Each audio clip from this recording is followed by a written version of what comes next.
Picture this. It's a winter evening in Detroit, Michigan. You're seated in the stands along a football field surrounded by students, parents, teachers, onlookers, and all of them are cheering for the football team in black and gold uniforms racing across the field.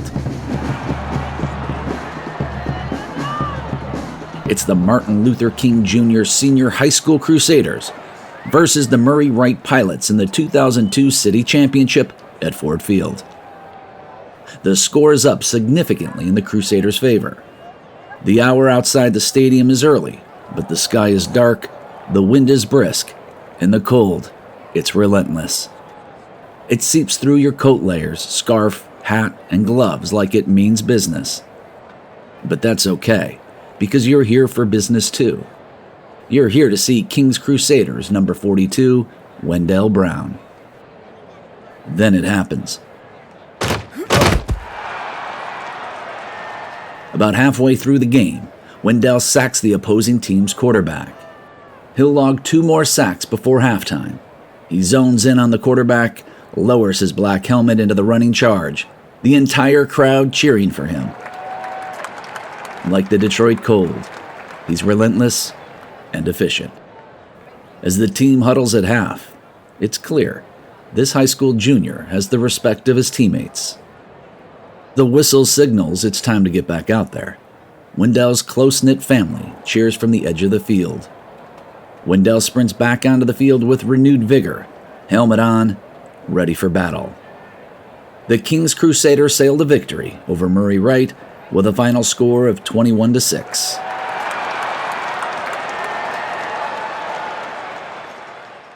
That was a little over 20 years ago.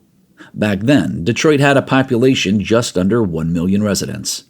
Wendell Brown was one of those residents, and this is the tale of how the football star began his journey as a scholar from a neighborhood on the city's deep east side to coaching American football in Chongqing, China.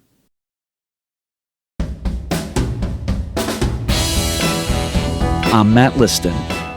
This is Game Plan, the Wendell Brown story. I would like to just go to bed one night, sleep the whole night through, and not wake up in the middle of the night saying, Lord, when are my grandson coming home? China does not acquit people. The conviction rate is very high, 99%. My big mistake was that I didn't immediately run. The Chinese police came and surrounded the area, escorted all of us to jail. Shopify helps you sell at every stage of your business. Like that, let's put it online and see what happens stage. And the site is live. That we opened a store and need a fast checkout stage. Thanks, you're all set. That count it up and ship it around the globe stage. This one's going to Thailand. And that, wait, did we just hit 1 million orders stage? Whatever your stage, businesses that grow with Shopify. Sign up for your $1 a month trial at shopify.com/sell today. Ryan Reynolds here from Mint Mobile. With the price of just about everything going up during inflation, we thought we'd bring our prices down. So to help us, we brought in a reverse auctioneer, which is apparently a thing. Mint Mobile Unlimited Premium Wireless. How to get 30, 30, how to get 30, how to get 20, 20, 20, how to get 20, 20, how to get 15, 15, 15, 15, just $15 a month? Sold! Give it a try at mintmobile.com/switch. $45 upfront payment equivalent to $15 per month. New customers on first 3-month plan only. Taxes and fees extra. Speed slower above 40 gigabytes. See detail. We're going to be writing letters. We're not going to stop on social media. We're not going to stop talking about it because it's justice. And he's stepped up time and time again, and now he's the example of what justice will look like. You don't have to be somebody important to be mattering to our family here in Detroit. You don't have to be somebody rich to get justice. You don't have to have the best lawyers to get justice. Every one of us deserves that justice. Every one of us know that if it were us, he'd be out here right now for us, not only standing up, but taking a knee for us. It's a cloudy, cold afternoon in early April 4th, 2018. We're standing in the middle of the King High School football field on Detroit's east side, the field where Wendell became a local football star. Like the championship games years ago, it's freezing outside. But today, we're not here to celebrate a victory. Instead, were gathered in prayer and protest. Bring Wendell home! Bring Wendell home! Bring Wendell home! Bring Wendell home! Bring Wendell home! Bring Wendell home! Bring Wendell home! At least 50 people are standing in the middle of a field, praying for Wendell's safe release from a prison more than 7,000 miles away. He's being held on a charge related to a bar fight. He says he was attacked. The men who approached him claim he hit one of them and injured his eye. More than a year later, Wendell maintains his innocence, and we know he's fighting to survive brutal conditions in a Chinese prison. His family traveled to Washington, D.C. to speak with government officials, but those meetings were canceled. We can't seem to get any help. I'm here because honestly, after what happened in D.C., we need to regroup. We need a plan. I feel like if I'm going to be any help getting the messaging right, I need to know Wendell a lot better. I obviously can't meet Wendell, but I can meet the community that raised him, and I can get to know the city that shaped him. Wendell's entire family is at the field with me, just as they showed up for the countless number of games he's played over the years. Bow our heads. Holy, holy, holy Lord, God Almighty, which was and which is to come. We're here on this day of justice. In the name of Wendell Brown, we are praying for him. From the outside looking in, faith is what holds his family together. And this time, there were more than the 16 people I met in D.C. With my head bowed in prayer, I realize Wendell's family extends well beyond any typical definition. His friends, his neighbors, they're all family. And in the name of helping Wendell, they were all willing to teach me anything I wanted to learn. Not just about Wendell, but about the city that shaped him. Detroit, birthplace of cars in the early 1900s and Motown in 1959. We've all heard the classic tale. This was a thriving American city until suddenly it wasn't. From the 1970s to the early aughts, the population declined dramatically. White flight started after World War II, and by the 2000s, many middle-class black families were on their way out to the suburbs. Antoinette saw her siblings and many friends pack up the homes they'd lived in for decades. She stayed, graduating from King High School in 1985. She had Wendell a year later, when she was 19. I grew up in Chicago, not far at all from Detroit. We took a few road trips up to the old Pontiac Silverdome to see my Bears beat those horrible Lions teams. Nearly everything I'd seen about Detroit in the news or in other media over the years was just as bad as those Lions teams, focused on the vacant houses and crumbling factories left behind. For outsiders looking in like me, it's easy to see Detroit as the resilient underdog. Its residents are mostly blue-collar people, and the national narrative of the city would describe the city limits as gritty. The reputation might be well-deserved, but anyone who stayed there through the worst of it knew there was more to the story. When you scratch beneath the hard-nosed surface, it's evident that Detroit's status as a place where things wither on the vine and people long to escape isn't quite true. Wendell, he was outstanding throughout grade school, middle school, high school, even went on to college and graduated on the Dean's List 4.0, was always easy to whatever he intake, it was in his memory bank. That's Antoinette, Wendell's mom. She moved from Cleveland to Detroit as a little girl with her family, and now owns a salon on Detroit's east side. When we first had him play, he wasn't aware of what was going on, and we used to tease them and call them little dirt dabblers because when they're young, they're learning the process. So they're playing around in the dirt instead of on the field. But when his second year, he was more prepared. He understood more about the game, and he loved it. He was a very outstanding student and athlete in high school, all city, all state, even with track and field. Wendell commanded the spotlight wherever he went. He was one of our captains on the football field, and he was a gentleman off the field, but he was a complete monster once he stepped on the field. Coach Wilson was Wendell's football coach at Detroit King High School. you leave it all on the field. And he took that personality, the aggressiveness in terms of being proactive as far as trying to help other individuals. He took that off the field, and that was just his personality, and that was how he was raised. My mom and dad had 6 kids. They raised all of us. We all finished high school, all went to college. So we instilled the same things in our kids. Every summer, just like clockwork, the ones that lived here would send the grandkids to us here, in Ohio. Irma is Wendell's grandmother. He would call his mother anytime, "Ma, Grandma churching us to death." And she said, "Oh, okay." And then she said, "Ma, what's going on?" I said, "We having vacation Bible school, so we go to church every, morning." She said, "Your grandson called and told me you're churching him to death." I said, "Yeah, I kind of figured that." Across the board, people had generous things to say about Wendell, especially his niece, Ebony. He would come to my house and help me do my homework. He would take me out shopping. On the weekends, if I was just stuck in the house, he would come take me skating or give me something to eat and always make sure I was okay. Even his younger brother, Keith, had nothing but great things to say about their classic sibling rivalry. Me and him was more rivals than anything. Me and him went up against each other a lot. So that's the one thing that I miss too, being able to just, have conversations with him and just, go at it with him about certain stuff about when we were younger. And I owe him money from when we were 9. I was 9 years old and stuff like that. He don't forget, he still remembers that.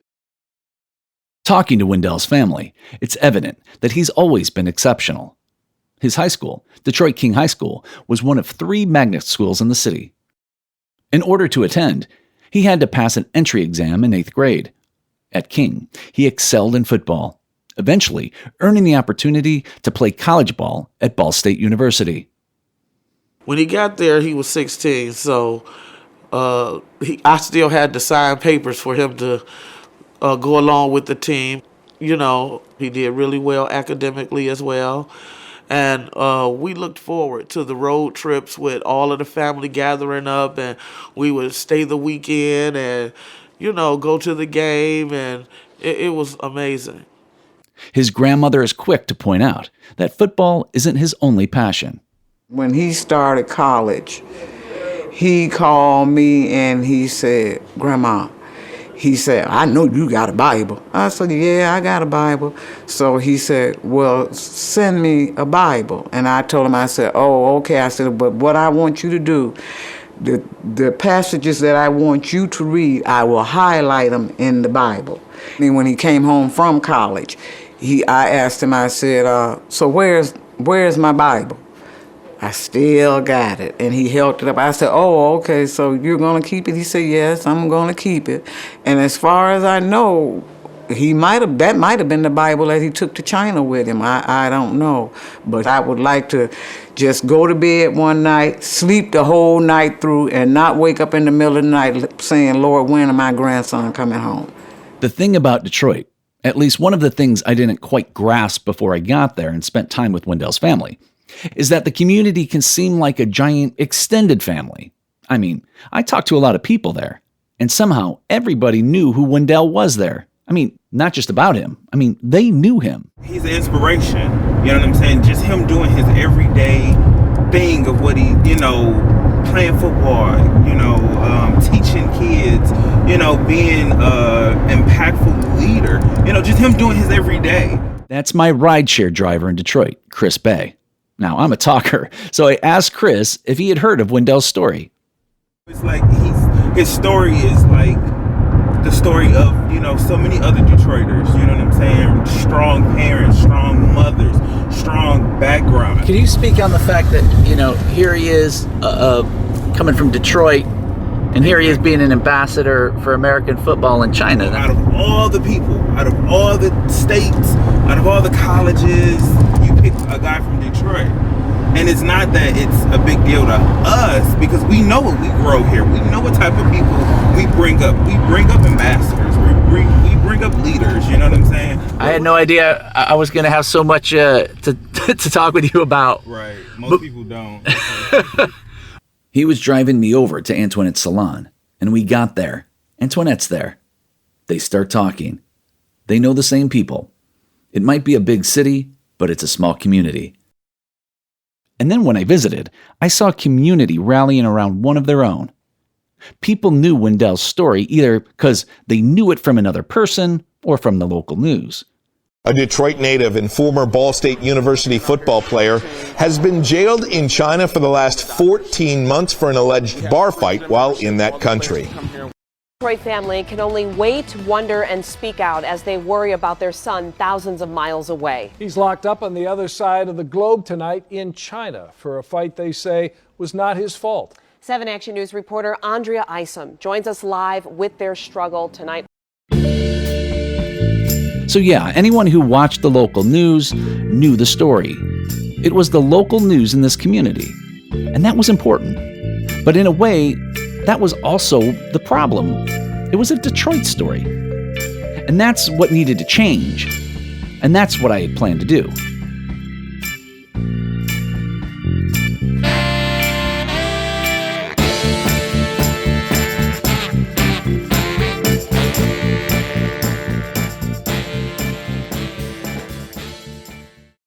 Shopify helps you sell at every stage of your business. Like that, let's put it online and see what happens stage. And the site is live. That we opened a store and need a fast checkout stage. Thanks. You're all set. That count it up and ship it around the globe stage. This one's going to Thailand. And that, wait, did we just hit 1 million orders stage? Whatever your stage, businesses that grow with Shopify. Sign up for your $1 a month trial at shopify.com/sell today.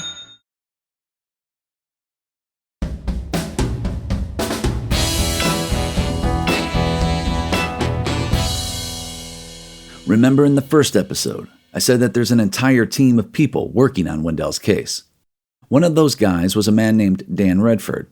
Dan lived in China for 7 years, running his own company. While he was there, he had heard of Wendell's story. He was one of the people gathered on the football field that cold morning when I first arrived in Detroit. And afterwards, we went to a Pistons game. I was putting a lot of hours into it, before when I was in Beijing, and I've been back in Michigan for about a month and a half and trying to figure out my next step in life. Dan told me about visiting Antoinette, meeting with the family, trying to come up with a plan. They have no idea what the hell is going on. Like, they have no frame of reference for how to act and how to respond to this. Who does? I mean, how many of us would know how to react if our kid was suddenly thrown in jail in another country? It's the stuff nightmares are made of. Dan had some experience with an arrest in China. The story he'd tell me just added to the shock I felt as an American. So I'd been living in Beijing for about a year when I had my own run-in with the Chinese criminal justice system. A friend of mine, also an American girl, we were getting out of a bar one night in Beijing, and we're trying to get into a taxi. And as we're closing the door, this drunk Chinese guy essentially pulls the girl out of the car and hits her in the face, to which point I had to respond to this situation, and we got into a bit of an altercation, we'll call it that. My big mistake was that I didn't immediately run. The Chinese police came and surrounded the area, escorted all of us to jail. There was actually myself, the American girl, and 2 other Chinese friends of ours that were taken in, along with the other people, the Chinese citizens that were involved on the other side. We were sitting in that jail for a few hours, at which point they sat me down with what I found out was the girlfriend of this guy that fought us, and they were claiming that I broke this man's ankle, which did not happen. And also they wanted 100,000 renminbi as payment for his medical bill, which is at that time about 16,000 US dollars. I was fresh out of college and I kind of lost my breath, and I said, oh my gosh, I can't believe this is happening to me.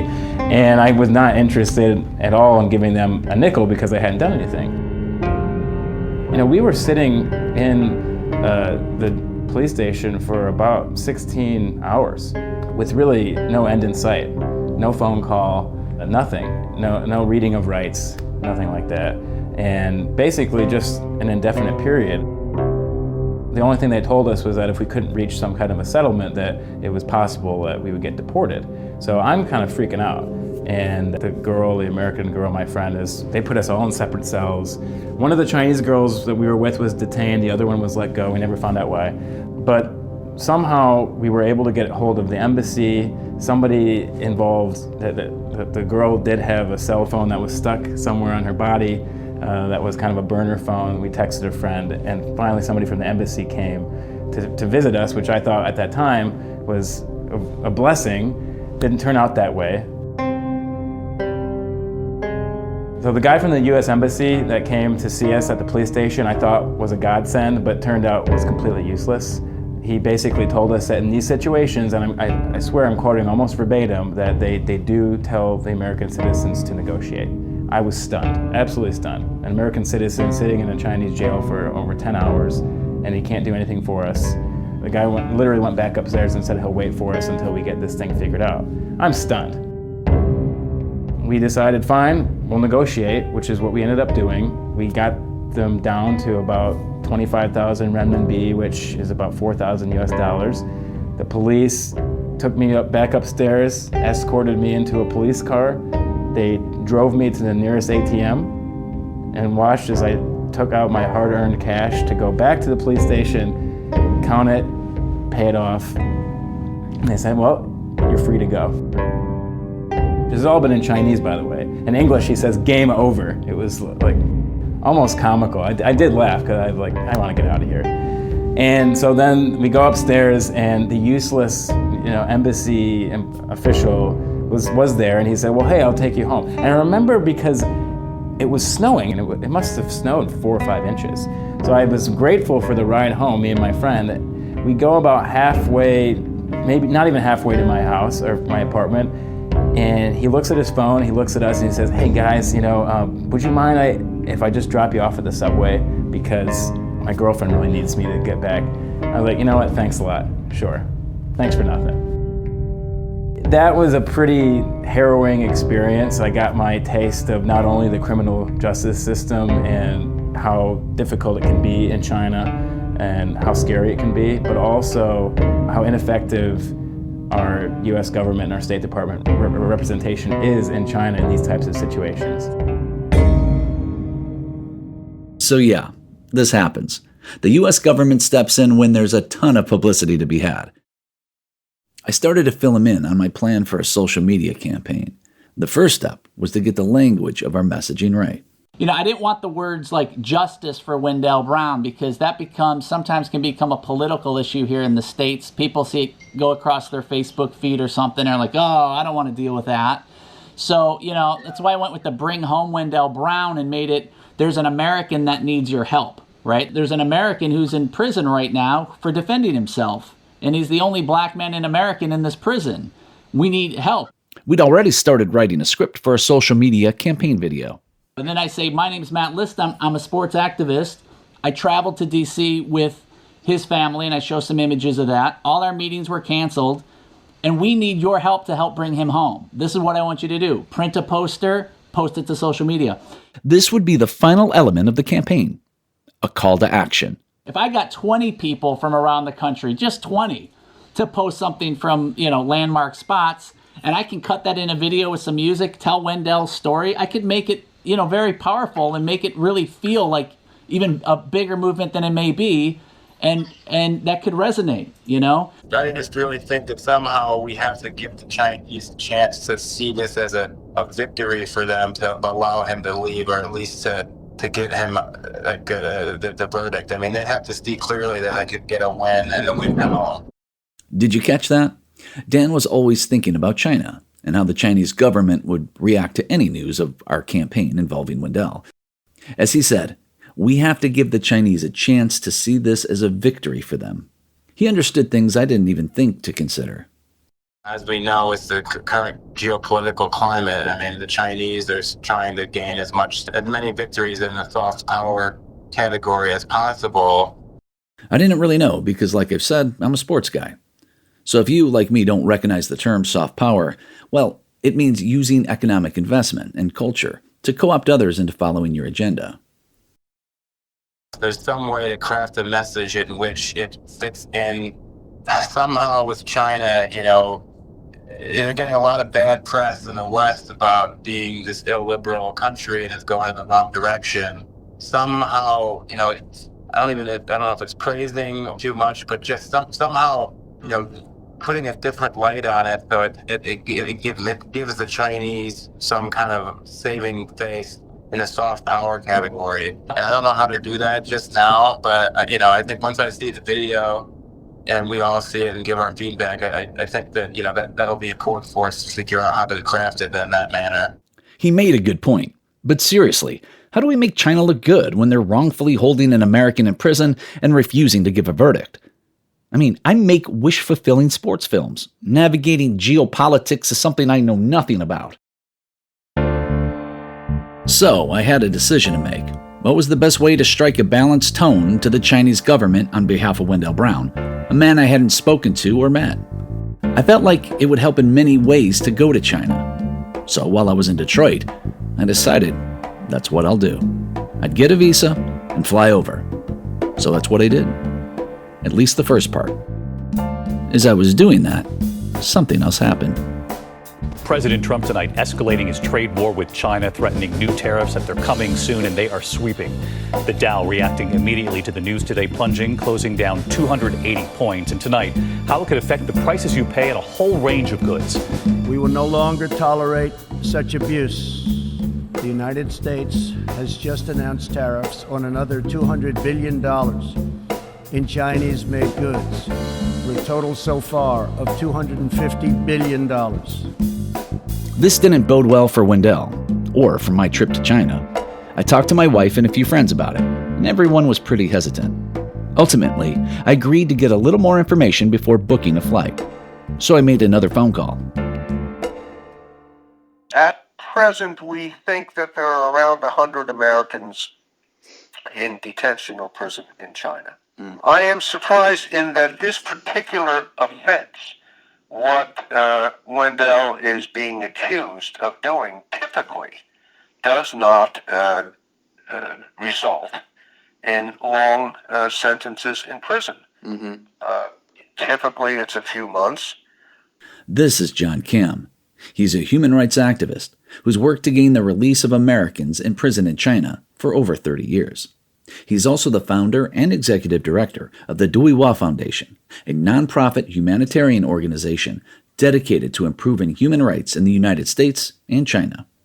He's highly respected and has been awarded honors by both Presidents Clinton and George W. Bush.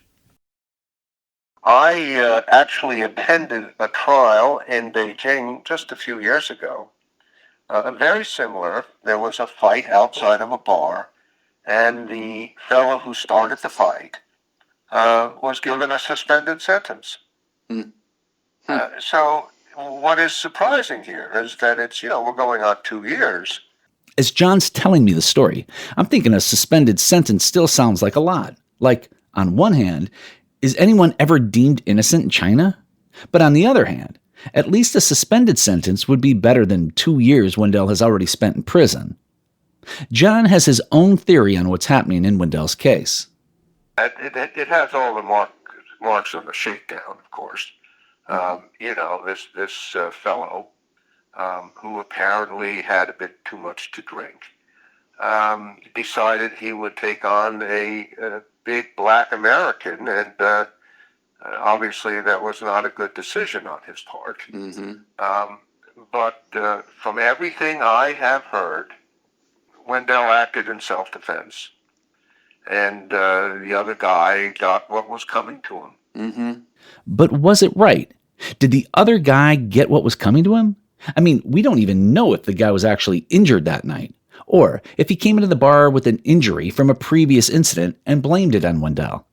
I can't even get a clear answer on Wendell's role in the altercation, except knowing that Wendell denies any culpability. On this much, John agrees. And that's why John's trying to help. But the fact is that he was attacked and he acted in self-defense. Yep. Now, You recently went to Washington. Who did you meet with, and how did that go? Everyone in the National Security Council, the White House, and the State Department that is involved in making and implementing U.S. Policy towards China. And in all of my meetings, I raised Wendell's case.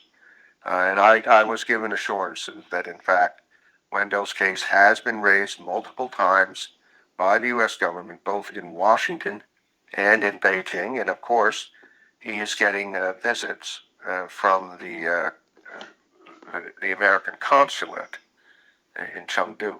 Mm-hmm. So, the Chinese are well aware that the American government is watching the outcome of this very, very closely, as am I.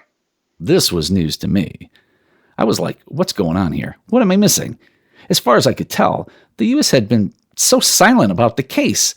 But maybe there was some things happening behind the scenes that I couldn't see. First of all, what do you think might happen?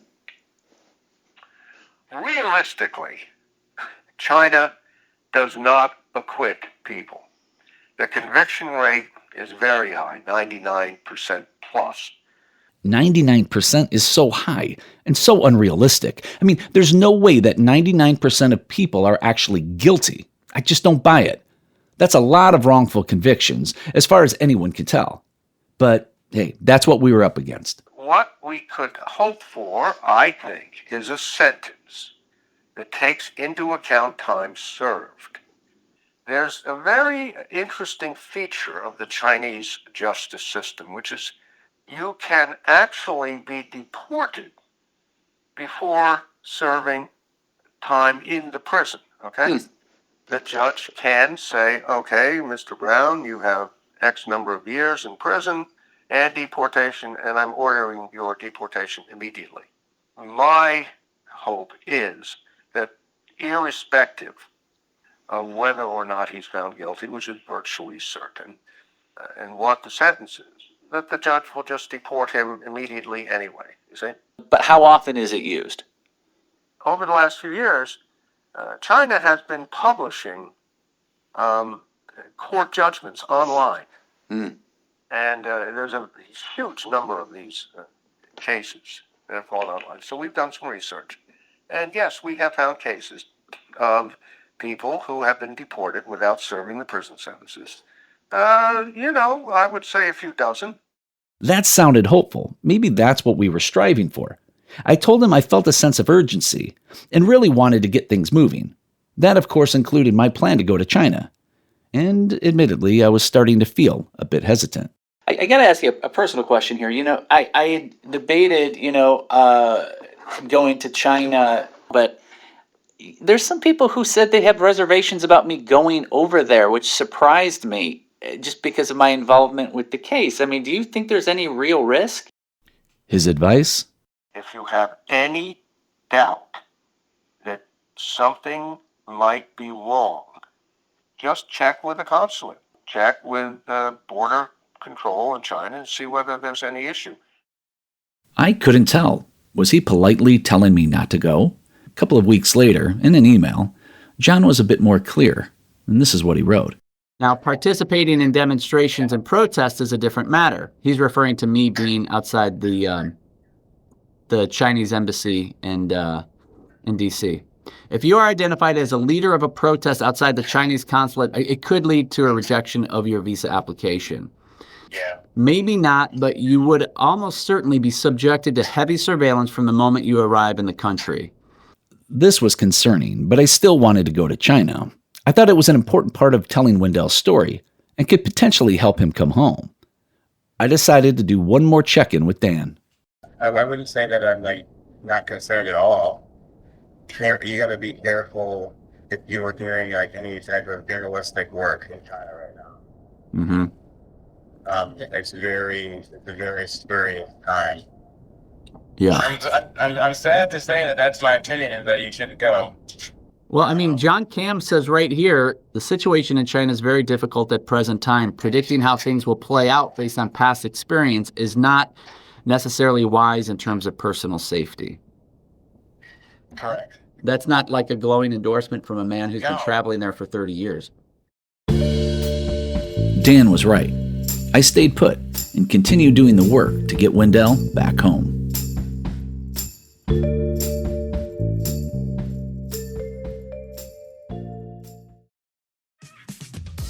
This episode is brought to you by Honda. When you test drive the all-new Prologue EV, there's a lot that can impress you about it. There's the class-leading passenger space, the clean, thoughtful design, and the intuitive technology. But out of everything, what you'll really love most is that it's a Honda. Visit honda.com/EV to see offers.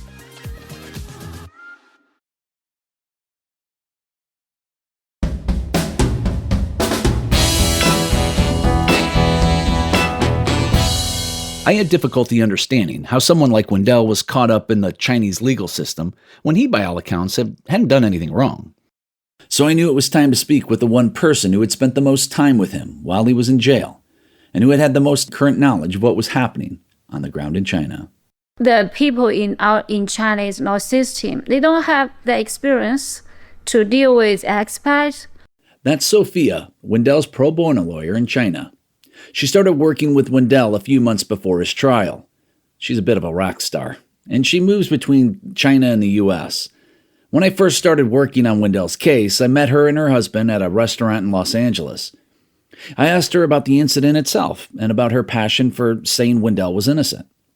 She told me that she'd actually seen the surveillance footage from the bar on the night of the supposed fight.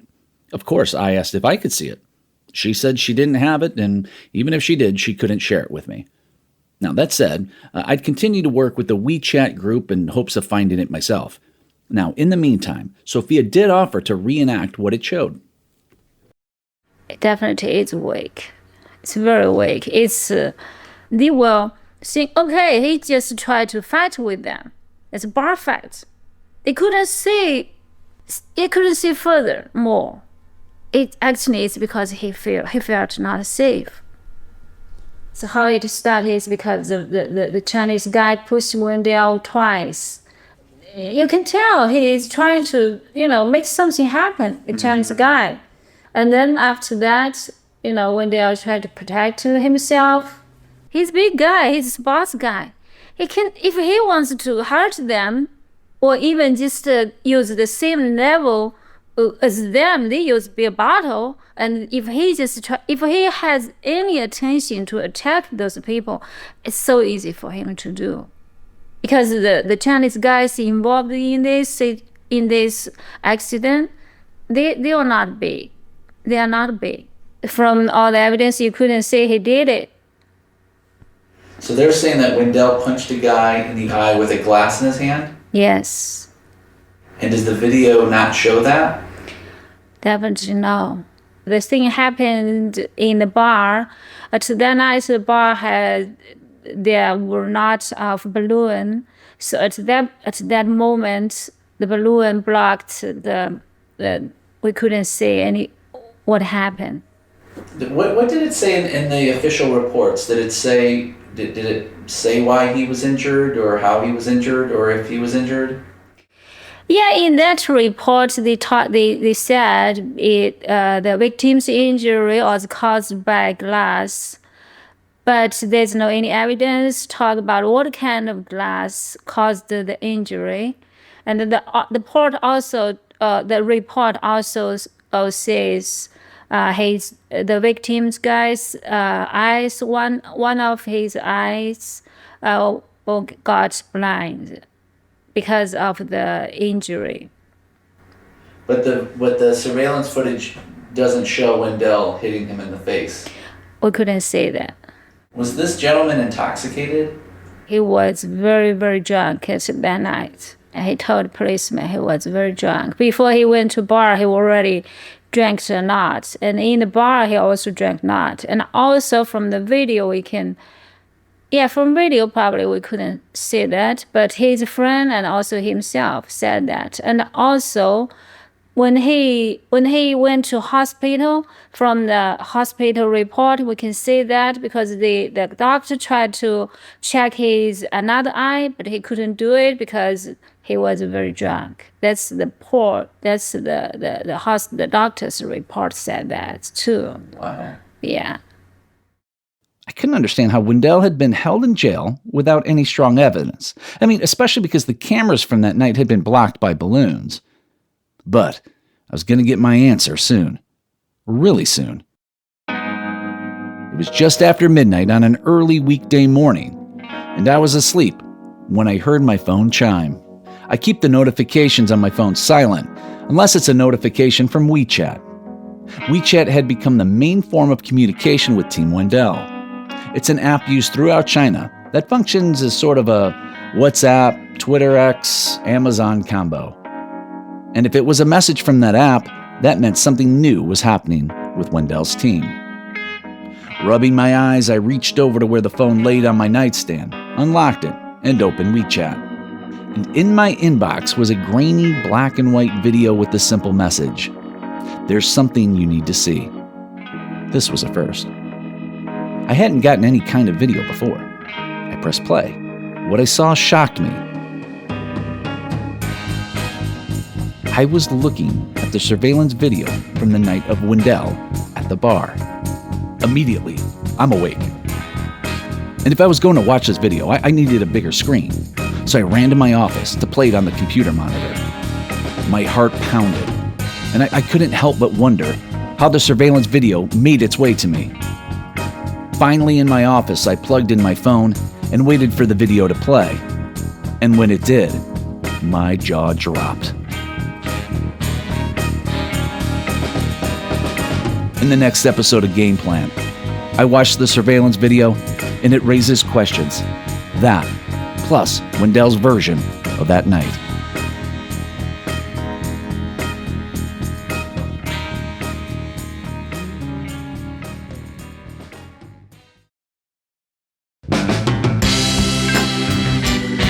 Game Plan is hosted by Matt Liston, executive producer Anjay Nagpal and Matt Liston, story editor and senior producer Danielle Elliott, producer Nicole Cohn, editing, sound design, music by Gerard Bauer and Sam Bauer, associate producer Kinsey Clark, show art by Sarah Eichenberger, marketing by Brandon Getchis, production legal by Bruns, Brennan, and Barry, legal clearance fair use by Rachel Strom and Davis Wright Tremaine.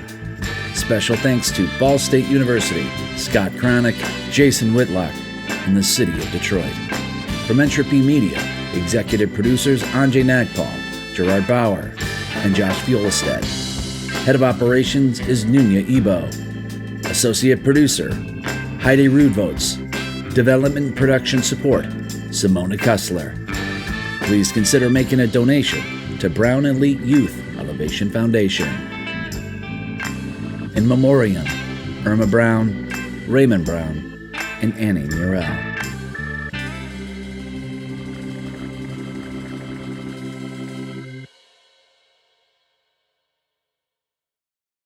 Shopify helps you sell at every stage of your business. Like that, let's put it online and see what happens stage. And the site is live. That we opened a store and need a fast checkout stage. Thanks. You're all set. That count it up and ship it around the globe stage. This one's going to Thailand. And that, wait, did we just hit 1 million orders stage? Whatever your stage, businesses that grow with Shopify. Sign up for your $1 a month trial at shopify.com/sell today.